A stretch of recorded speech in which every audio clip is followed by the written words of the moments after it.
Operation सिंदूर के सबूत लेकर एफएटीएफ भारत पहुंचेगा। पाकिस्तान की अब गर्दन नपेगी। शहबाज मुनीर पर आफत तय मानी जा रही है।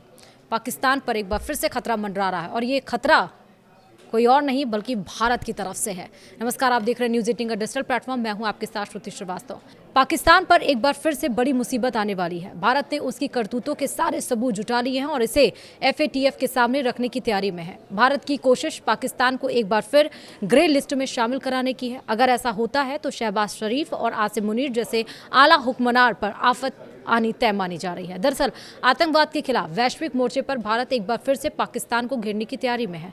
खबर साल अक्टूबर में पेरिस में होने वाली फाइनेंशियल एक्शन टास्क फोर्स यानी कि एफएटीएफ की बैठक में भारत पाकिस्तान को दोबारा ग्रे लिस्ट में शामिल कराने की कोशिश करने वाला है।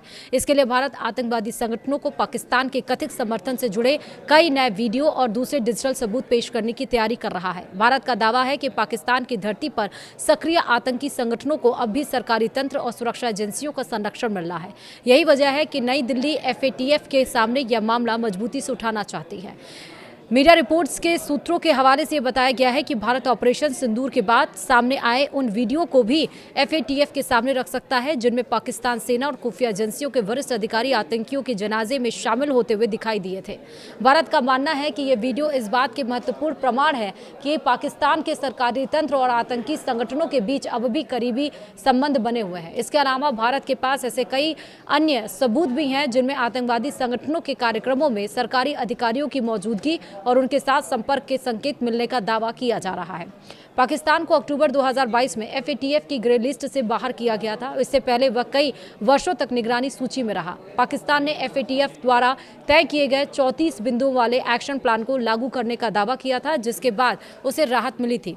इस एक्शन प्लान में मनी लॉन्ड्रिंग और आतंकवाद के वित्त पोषण पर रोक लगाने के लिए कानूनों में बदलाव, संदिग्ध वित्तीय लेन देन की निगरानी और आतंक से जुड़े नेटवर्क पर कार्रवाई जैसे कई कदम शामिल थे। एफएटीएफ की ग्रे लिस्ट में शामिल देशों पर संगठन की कड़ी निगरानी रहती है और ऐसे देशों को समय समय पर अपनी प्रगति की रिपोर्ट देनी पड़ती है और उन्हें वैश्विक वित्तीय संस्थानों से कर्ज और निवेश हासिल करने भी कठिनाइयों का सामना करना पड़ सकता है। इससे विदेशी निवेश और आर्थिक गतिविधियों पर भी नकारात्मक असर पड़ता है। भारत का मानना है कि पाकिस्तान अब भी अपनी जमीन पर सक्रिय आतंकी संगठनों के खिलाफ प्रभावी कार्रवाई नहीं कर रहा है और उसकी वित्तीय प्रणाली का इस्तेमाल आतंकवाद के लिए किया जा रहा है। इसलिए नई दिल्ली चाहती है कि एफएटीएफ पाकिस्तान की दोबारा समीक्षा करे और जरूरत पड़ने पर उसे फिर से ग्रे लिस्ट में डाले। इस बार की बैठक भारत के लिए इसलिए भी अहम मानी जा रही है क्योंकि हाल ही में संस्कृति मंत्रालय के सचिव विवेक अग्रवाल को एफएटीएफ का उपाध्यक्ष यानी कि वाइस प्रेसिडेंट नियुक्त किया गया है और इसे एफएटीएफ में भारत की बढ़ती भूमिका के तौर पर देखा जा रहा है।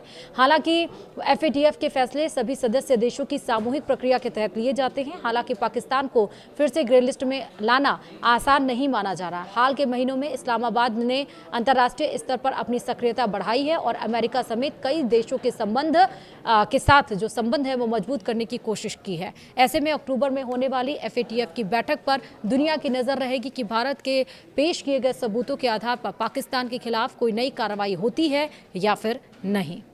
वीडियो में इतना ही। नमस्कार।